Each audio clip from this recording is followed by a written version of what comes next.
بسم اللہ الرحمن الرحیم۔ حیران ہوا کہ اکرام بیگ نے ہر بار نہایت صفائی سے منسٹر صاحب کے گلاس سے اپنا گلاس بدل لیا، گو کہ ابھی تک حفیظ صاحب نے اس کے صرف ایک گلاس سے چند گھونٹ پانی پیا تھا، لیکن میں نے چند منٹ بعد ان کے سامنے گلاس تبدیل کر دیا تھا اور پھر اکرام بیگ نے اسے اپنے گلاس سے تبدیل کر لیا تھا۔ سوال و جواب کے پرجوش ماحول میں کسی مہمان کی توجہ اس طرف نہیں گئی تھی۔ آخر کار ڈنر شروع ہوا۔ کھانے میں کافی تاخیر ہو چکی تھی اور سوال و جواب کے سلسلے سے کچھ لوگ تھک گئے تھے۔ ان کے چہروں سے عدم دلچسپی جھلک رہی تھی، کچھ کو چوپ سی لگی ہوئی تھی۔ بہرحال اشتہا انگیز خوشبوؤں کے ساتھ کھانوں کی آمد ہوئی تو حال کا ماحول بدل گیا، چہروں پر بشاشت آ گئی۔ لوگ اپنی اپنے انداز میں آوازوں میں ہنسنے بولنے لگے، مترن نسوانی ہنسی بھی سنائی دینے لگی۔ ہر چیز مہمانوں کو ان کی میزوں پر ہی سرو کی جا رہی تھی۔ کچھ ویٹر ہال کے دروازے تک ٹرے لے کر آ رہے تھے۔ اندر کھڑے ہوئے ویٹر ان سے چیزیں لے کر آگے بڑھاتے تھے، ان سے چیزیں لے کر ہیڈ ٹیبل پر میں اور نذیر خان سرو کر رہے تھے۔ خصوصاً منسٹر صاحب کے سامنے تو ہر چیز میں ہی رکھ رہا تھا۔ منسٹر صاحب پوری کوشش کر رہے تھے کہ وہ میری طرف کوئی توجہ نہ دیں اور مجھے ایک ویٹر ہی کی طرح ٹریٹ کریں۔ وہ یقیناً حقیقت کو فراموش کرنے کی پوری کوشش کر رہے تھے کہ ایک دولت مند صنعت کار و بزنس مین اور اس ہوٹل کا مالک ویٹر کی وردی پہنے مستعدی سے ان کے سامنے برتن سجا رہا تھا۔ ظاہر ہے جتنی چیزیں سرو کی جا رہی تھی مہمان اتنا کچھ تو نہیں کھا سکتے تھے۔ حفیظ صاحب تو ویسے بھی خوش خوراک معلوم نہیں ہوتے تھے، وہ ہر چیز کو بس چکھ ہی رہے تھے۔ آخر کار کھانوں کا سلسلہ ختم ہو گیا اور میٹھے کا دور چلنے لگا۔ کئی اقسام کا میٹھا سرو کیا گیا، اس کے برتن سمیٹے جا چکے تھے تو پھر کافی چائے وغیرہ کی باری آئی۔ حفیظ صاحب نے اپنے لیے کافی پسند کی تھی۔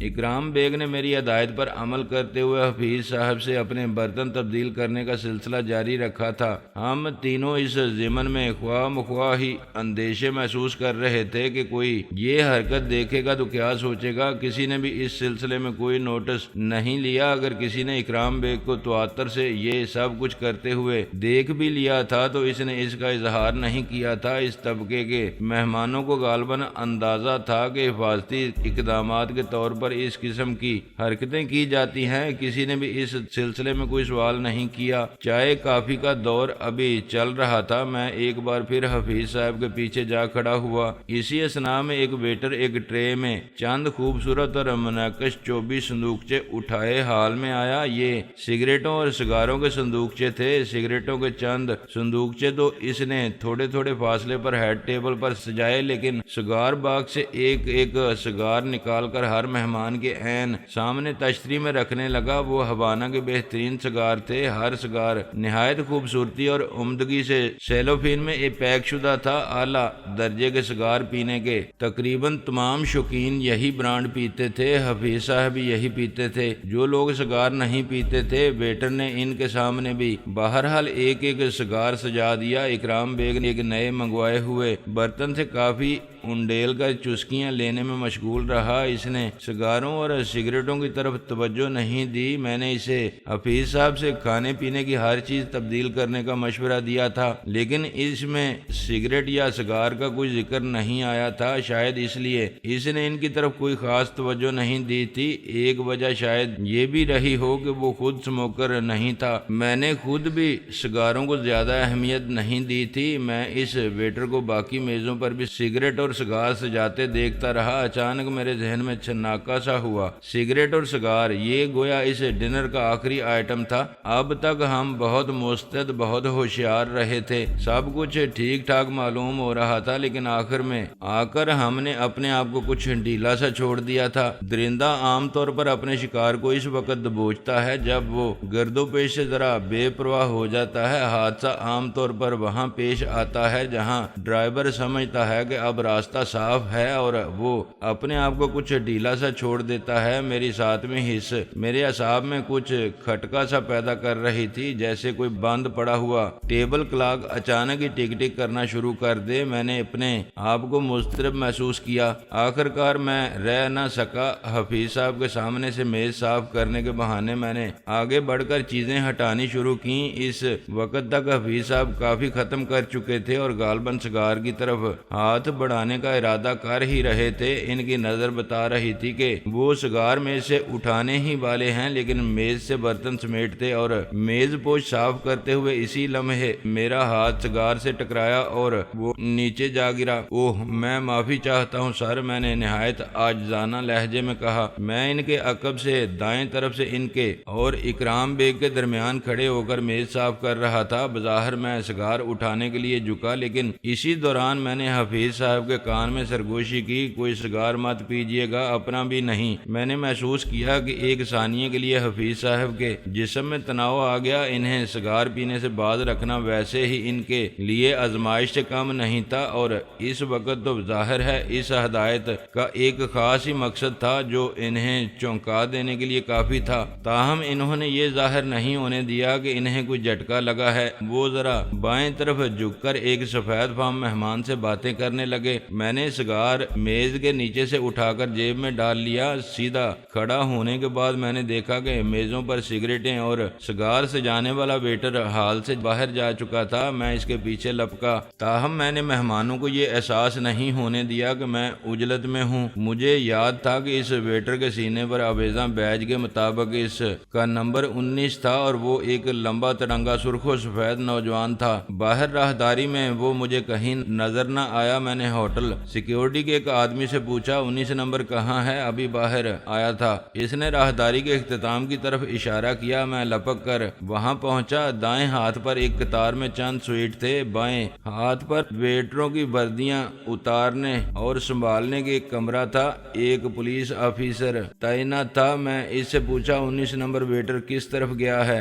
اس نے رکھائی سے جواب دیا، نمبر کا تو مجھے پتہ نہیں، ایک ویٹر ادھر گیا ہے۔ اس نے اوپر جانے والی سیڑھیوں کی طرف اشارہ کیا۔ اس نے رکھائی سے جواب دیا، نمبر کا تو مجھے پتہ نہیں، ایک ویٹر ادھر گیا ہے۔ اس نے اوپر جانے والی سیڑھیوں کی طرف اشارہ کیا۔ اس کے لہجے کی رکھائی اور کھردرے پن پر مجھے کوئی شکوہ نہیں ہونا چاہیے تھا۔ آخر وہ ایک ویٹر سے مخاطب تھا۔ تاہم میں تھوڑا سا حیران ہوئے بغیر نہ رہ سکا، کیونکہ سیکیورٹی انتظامات کے مطابق سرو کرنے والے ویٹروں کا راستہ مقرر تھا۔ اس حساب سے اسے اوپر نہیں جانا چاہیے تھا۔ آپ نے اسے اوپر جانے سے روکا نہیں؟ میں نے پولیس آفیسر سے پوچھا۔ ویٹروں کو اس فلور سے اوپر جانے کی اجازت نہیں تھی۔ پولیس آفیسر نے سخت نگاہوں سے مجھے گھورا۔ اسے ایک ویٹر کا اس کے طرز عمل پر اعتراض کرنا یقیناً بہت گراں گزرا تھا۔ کوئی اور موقع ہوتا تو شاید وہ مجھے کسی ناکردہ جرم کے شبے میں اندر کرنے کے بارے میں غور کرتا، لیکن اس وقت خاصے صبر و ضبط کا مظاہرہ کرتے ہوئے کھردرے لہجے میں بولا، یہ ہوٹل سیکیورٹی والوں کا کام ہے، مجھے اس سلسلے میں کچھ معلوم نہیں۔ میں مزید کچھ کہے بغیر سیڑھیوں کی طرف بڑھا تو وہ بولا، خود ہی بتایا ہے کہ ویٹروں کو اوپر جانے کی اجازت نہیں ہے۔ پہلے مجھے معلوم نہیں تھا، اب معلوم ہو چکا ہے، تو کیوں نہ میں تمہیں روک لوں۔ تاہم اس نے آگے بڑھ کر مجھے روکنے کی کوشش نہیں کی۔ اس کا مقصد صرف طنز سا کرنا تھا۔ میں ایک نظر اس کی طرف دیکھ کر آگے بڑھتا چلا گیا۔ چند سیڑھیاں چڑھ کر میں اوپر پہنچا تو یہ دیکھ کر کچھ اطمینان ہوا کہ وہاں ہوٹل سیکیورٹی کا ایک آدمی تعینات تھا۔ 19 نمبر کہاں ہے؟ میں نے اس سے پوچھا، اور وہ یہاں کیوں آیا ہے؟ سیکیورٹی گارڈ اپنے ہاتھ میں موجود ایک کاغذ پر نظر دوڑاتے ہوئے بولا، ڈیوٹی ختم کرنے کے بعد ویٹر اوپر آ سکتے ہیں، کیونکہ یہاں لاکر روم اس فلور پر ہے جہاں انہیں یونیفارم وغیرہ تبدیل کرنی ہوتی ہے۔ 19 نمبر کی ڈیوٹی ختم ہو چکی ہے۔ وہ 14 گھنٹے سے ڈیوٹی دے رہا تھا، اوور ٹائم کر رہا تھا۔ لاکر روم کدھر ہے؟ میں نے جلدی سے پوچھا۔ یہ میری نالائکی تھی کہ ہوٹل کا مالک ہوتے ہوئے بھی یہ نہیں معلوم تھا کہ ویٹروں کا لاکر روم کہاں ہے۔ الفاظ منہ سے نکلتے مجھے اپنی غلطی کا احساس ہوا تھا، لیکن جلدی میں بات منہ سے نکل چکی تھی۔ کہتے ہیں کہ کمان سے نکلا ہوا تیر اور منہ سے نکلی ہوئی بات واپس نہیں آتی۔ اس کے صحیح مفہوم کا احساس اس وقت ہوا۔ سیکیورٹی گارڈ نے میری توقع سے زیادہ پھرتی کا مظاہرہ کیا۔ پلک جھپکتے میں اس نے ایک قدم پیچھے ہٹتے ہوئے ہولسٹر سے ریوالور نکال لیا اور خوفناک نظروں سے مجھے گھورتے ہوئے گرایا، کون ہو تم؟ میں نے اس وقت اسے اپنا اصل تعارف کرانا مناسب نہ سمجھا اور گھٹی گھٹی آواز میں تیزی سے کہا، ابے گدھے، ریوالور ہولسٹر میں ہی رکھ لو، میں خفیہ پولیس کا آدمی ہوں۔ اوہ! اس نے اطمینان کی گہری سانس لی اور ریوالور واپس رکھ لیا۔ پھر اس نے اشارے سے مجھے بتایا کہ لاکر روم کس طرف تھا۔ وہ ایک گوشے میں ایک دیوار کی آڑ میں واقع تھا، سامنے سے نظر نہیں آتا تھا۔ میں تیزی سے وہاں پہنچا، دروازہ غیر مقفل تھا۔ اندر پہنچ کر میں نے دیکھا لوہے کی پتلی پتلی اور لمبی لمبی سی الماریاں قطار در قطار کھڑی ہوئی تھیں۔ انہی میں سے ایک الماری کے سامنے وہ ویٹر کھڑا ہوا تھا جس نے بینکویٹ ہال میں سگریٹیں اور سگار سرو کیے تھے۔ الماری کا دروازہ کھول کر وہ اپنے عام کپڑے نکال چکا تھا۔ کمرے کا دروازہ بند ہونے کی آواز سن کر وہ خوفزدہ سے انداز میں گھوما، لیکن جب اس نے ایک اور ویٹر کو کمرے میں داخل ہوتے دیکھا تو اطمینان کی سانس لی اور شناسائی کے اظہار کے لیے خواہ مخواہ مسکرا دیا، حالانکہ ظاہری بات تھی کہ وہ مجھے پہچانتا نہیں تھا۔ میں نے اس کے قریب پہنچ کر جیب سے وہ سگار نکالا جو میں نے حفیظ صاحب کے سامنے سے فرش پر گرایا تھا اور پھر پار کر لیا تھا۔ سگار اسی طرح سلوفین میں پیک تھا اور اس پر خوبصورت لیبل بھی چسپاں تھا۔ سگار پیو گے؟ میں نے سگار ویٹر کی طرف بڑھاتے ہوئے خوشگوار لہجے میں پوچھا۔ اس نے قدرے چونک کر میری طرف دیکھا اور سپاٹ لہجے میں بولا، نہیں شکریہ،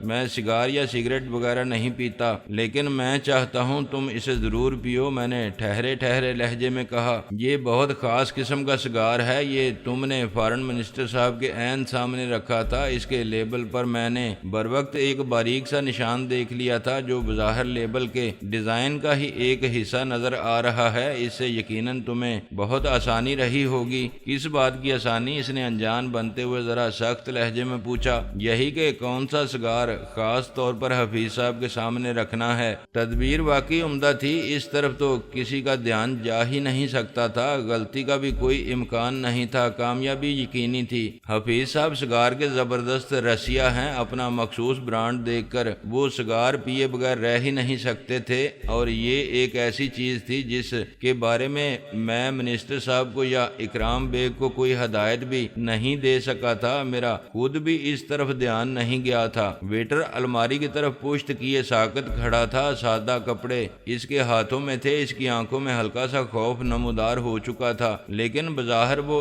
اسی طرح معصوم اور بے خبر رہا۔ قدرے غصے سے بولا، میری سمجھ میں نہیں آ رہا تم کیا بکواس کر رہے ہو، اور تم ہو کون؟ مجھے تو تم ویٹر معلوم نہیں ہوتے۔ ویٹر تو شاید تم بھی نہیں ہو، تم نے بھی غالباً کسی بد نصیب کی جگہ لے رکھی ہے۔ کہاں مار کر پھینکا ہے اصلی ویٹر کو؟ کیا وہ تمہارا ہم شکل تھا؟ میں نے پوچھا۔ تم تو باقی پہیلیاں بجوا رہے ہو، میری سمجھ میں نہیں آ رہا تم میرے پیچھے کیوں لگ گئے ہو؟ میں نے بہت لمبی ڈیوٹی دی ہے، اب میں بری طرح تھکا ہوا ہوں، میرے پاس تمہاری فضول اور الجھی باتوں کے لیے وقت نہیں ہے۔ وہ اپنے سادہ کپڑوں کو پہننے کے لیے درست کرنے لگا، لیکن اس کی نظر مجھ پر سے نہیں ہٹی تھی۔ اچھا یہی بتا دو کہ حفیظ صاحب اس سگار کو پی لیتے تو کیا ہوتا؟ ان کے دل کی دھڑکن رکتی یا بلڈ پریشر بے پناہ بڑھ جانے کے باعث برین ہیمرج ہوتا؟ میں نے ملائمت سے پوچھا۔ اس نے کوئی جواب نہ دیا۔ اب اس کی آنکھوں میں خوف کی جگہ صفاقی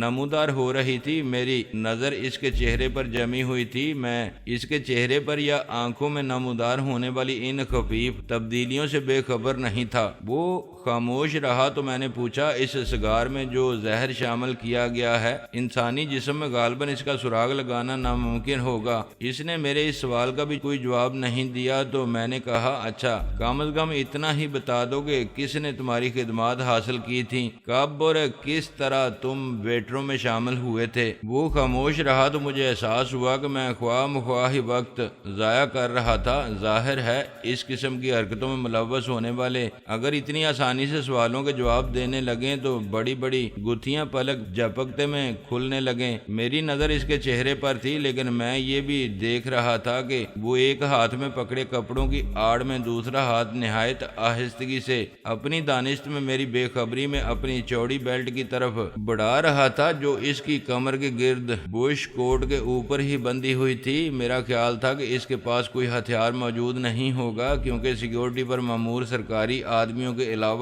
آخری لمحے میں ہوٹل سیکیورٹی والوں نے بھی غیر متوقع طور پر ویٹروں کی تلاشی لی تھی۔ میں نے اپنی موجودگی کو خفیہ رکھنے کے لیے پوری کوشش کی تھی کہ زیادہ سے زیادہ آدمی میری اصل حیثیت سے لا علم رہیں۔ چنانچہ میری بھی تلاشی ہوئی تھی۔ میرے پاس اس وقت کوئی ہتھیار موجود نہیں تھا۔ میرا خیال تھا کہ وہ تیزی سے بیلٹ اتار کر اسے ہتھیار کے طور پر استعمال کرنے کی فکر میں ہے۔ میں نے سگار اس کی طرف بڑھاتے ہوئے سخت لہجے میں کہا، تمہیں ہر حال میں اسے پینا پڑے گا، کم از کم 2-4 کش لے کر ہی دکھا دو، میں تمہیں 10,000 روپے انعام دوں گا۔ اگر تمہارے خیال میں یہ سرب مہر سگار اتنا ہی بے ضرر ہے تو تمہیں ایک معقول انعام کے عوض 2-4 کش لگانے میں کوئی اعتراض نہیں ہونا چاہیے۔ خواہ تم تمباکو نوش نہیں ہو، میں نہیں پیتا، کوئی زبردستی ہے کیا؟ وہ یکدم ہی جیسے پھٹ پڑا۔ دوسرے ہی لمحے اس کے ہاتھ میں چوڑے پھل کا ایک چھوٹا مگر خوفناک خنجر دکھائی دیا۔ اس نے انتہائی پھرتی سے بیلٹ کے بکل کو کھینچا تھا اور خنجر اس کے ہاتھ میں آ گیا تھا۔ در حقیقت بیلٹ کا بکل ہی خنجر کا دستہ تھا اور پھال کے لیے بیلٹ ہی نیام کا کام دے رہی تھی۔ وہ ایک خوبصورت نوجوان تھا مگر یک بے یک ہی بے حد خوفناک دکھائی دینے لگا تھا۔ صفاقی نے اس کے چہرے کو نقاب کی طرح چھپا لیا تھا۔ اس کے دل میں کہیں نفرت کا زہر اتنا زیادہ تھا کہ اس کے چہرے کے عضلات بری طرح کھینچ کر رہ گئے تھے۔ کون ہو تم اور میرے پیچھے کیوں لگے ہوئے ہو؟ اس کی آواز پھنکار سے مشابہ تھی۔ میری نظر اس کے چہرے پر ہی جمی رہی۔ اس کے اور میرے درمیان فاصلہ بمشکل 3 فٹ تھا اور اس فاصلے پر اس کے ہاتھ میں خنجر کی موجودگی خاصی خطرناک تھی، لیکن میں نے بظاہر خنجر کو بالکل نظر انداز کیے رکھا۔ اب بھی وقت ہے، مجھے سب کچھ سچ سچ بتا دو ورنہ تمہیں ہر بات بہت برے حالات میں بتانی پڑے گی، میں نے اسے گورتے ہوئے دھیمے لہجے میں کہا۔ بظاہر اس نے کچھ کہنے کے لیے ہونٹ ہلائے، لیکن یہ میری توجہ ہٹائے رکھنے کا ایک بہانہ تھا۔ در حقیقت اس کا خنجر والا ہاتھ اسی تیزی سے حرکت میں آیا جس تیزی سے کوئی طاقتور اسپرنگ ٹوٹ کر اچھلتا ہے۔ میرے لیے اس کی یہ حرکت غیر متوقع نہیں تھی۔ ظاہر ہے اس نے خنجر نکالا تھا تو اسے استعمال بھی کرنا تھا۔ اسے معلوم تھا کہ محض اس کی باتیں سن کر تو میں اسے جانے نہیں دوں گا۔ مجھے صرف ذرا سا ایک طرف کو کھسکنا پڑا، لیکن اصل اہمیت بر وقت کھسکنے کی تھی۔ اگر اس میں مجھے 1 سیکنڈ کا 10واں حصہ بھی تاخیر ہو جاتی تو صرف اس کا خنجر ہی نہیں، شاید خنجر کے پیچھے پیچھے اس کی کلائی بھی میرے پیٹ میں گھس جاتی۔ وار اس نے کچھ اتنی ہی طاقت سے کیا تھا۔ وار کھالی جانے پر وہ اپنی جونک میں ذرا لڑکھڑایا۔ خنجر اتنے زور سے ایک ستون سے ٹکرایا کہ اس کے ہاتھ سے چھوٹ گیا۔ اس کی ایک وجہ شاید یہ بھی تھی کہ اس کا دستہ بیلٹ کے بکل کی شکل کا تھا اور زیادہ بڑا نہیں تھا۔ اگر اس نے خنجر چھوڑ نہ دیا ہوتا تو شاید اس کا اپنا ہاتھ ہی کٹ جاتا، لیکن وار کی اس ناکامی یا اپنی جونک میں کچھ آگے چلے جانے سے اس کے لیے گویا کوئی خاص فرق نہیں پڑا۔ اسی لمحے اس نے عقب میں لات گھما کر مجھے بیک کک رسید کرنے کی کوشش کی۔ کک میرے منہ پر پڑی ہوتی، لیکن یہ محض ایک اتفاق اور میری خوش قسمتی تھی کہ میں اسی لمحے خنجر کو ٹھوکر مار کر ذرا دور پہنچانے کے لیے اپنی جگہ سے مزید تھوڑا سا ہٹ چکا تھا اور میرا چہرہ بھی ایک ثانیہ کے لیے جھک گیا تھا۔ یوں میں نہ صرف اس لات سے بچ گیا بلکہ میں نے اس پر چاپ بھی رسید کر دی۔ اس کی پنڈلی کا گوشت یقیناً پھٹ گیا تھا کیونکہ وہ ایک اذیت بری کرا کے ساتھ ہٹا اور اس نے میرے منہ پر گھونسا رسید کرنے کی کوشش کی۔ میں ایک بار پھر بر وقت تھوڑا سا پیچھے کھسک چکا تھا، گو کہ اس طرح عقب میں میرا سر ایک ستون سے ٹکرا گیا، لیکن منہ پر گھونسا کھانے کی نسبت یہ ٹکر بہتر تھی کیونکہ زیادہ زوردار نہیں تھی۔ اس سے مجھے کوئی خاص تکلیف نہیں پہنچی، لیکن اگر اس کا گھونسا میرے منہ پر پڑ گیا ہوتا تو نہ جانے کب تک کے لیے میں زخموں کو منہ دکھانے کے قابل نہ رہتا، کیونکہ اس کا گونسا الماری پر پڑا تھا۔ میرے خیال میں اس کے گونسے اور لوہے کے وزنی ہتھوڑے میں کوئی خاص فرق نہیں تھا، کیونکہ میں نے لوہے کی اچھی خاصی بھاری بھرکم اور موٹی چادر کی الماری میں ہلکا سا ڈینٹ پڑتے دیکھا۔ دیکھنے میں وہ محض ایک صحت مند نوجوان تھا، لیکن اس لمحے مجھے اندازہ ہو گیا کہ وہ عام صحت مند نوجوان نہیں تھا جس کا گونسا لوہے کی ایک الماری میں ڈینٹ ڈال سکتا تھا۔ وہ محض عام صحت مند نوجوان نہیں ہو سکتا تھا، اس کے گونسے سے بچنا ہی بہتر تھا۔ میں اس کے پیٹ میں لات رسید کر چکا تھا، مگر اس کا پیٹ بھی گویا لوہے کا ڈرم تھا۔ اس نے صرف ہلکی سی اوہ کی آواز نکالی، اس کے علاوہ اس پر کوئی اثر دکھائی نہ دیا۔ اپنے دونوں بار خالی جاتے دیکھ کر اس پر گویا درندگی سوار ہو گئی۔ شاید وہ اتنی معمولی سی ناکامی سے بھی مانوس نہیں تھا۔ وہ یقیناً غیر معمولی طور پر مشاق لڑاکا، ناقابل یقین حد تک طاقتور اور خطرناک تھا۔ چند لمحے پہلے تک اس کی شخصیت سے اس قسم کی خصوصیات کا ذرا بھی اظہار نہیں ہو رہا تھا، مگر اب یکدم ہی اس کے سراپا سے گویا کوئی غیر مرئی خول اتر گیا تھا اور اندر سے کوئی بہت ہی بھیانک سی چیز نکل آئی تھی۔ وہ دونوں ہاتھ بڑھا کر میری گردن شکنجے میں لینے کے لیے جھپٹا۔ اس وقت تک مجھے یقین ہو چکا تھا کہ اس کے ہاتھ میں اگر کسی سانڈ کی گردن بھی آ جاتی تو سانڈ کے بارے میں کسی اچھے انجام کی توقع نہیں کی جا سکتی تھی۔ خود پرستی سے قطع نظر مجھے ابھی تک کسی ایسے آدمی سے واسطہ نہیں پڑا تھا جسے میں نے اپنے سے زیادہ طاقتور محسوس کیا ہو، اور یہ طاقت خدا داد ہی تھی۔ میں نے اس کے لیے پیشہ ور پہلوانوں، تان سازوں یا مارشل آرٹ کے ماہروں کی طرح دن رات محنت اور ریاضت نہیں کی تھی۔ ہاں، اتنا ضرور کیا تھا کہ زندگی کے سفر میں جہاں بھی کسی سے کوئی ذرا سی بھی کام کی بات سیکھنے کا موقع ملا تھا تو میں نے وہ موقع ضائع نہیں کیا تھا۔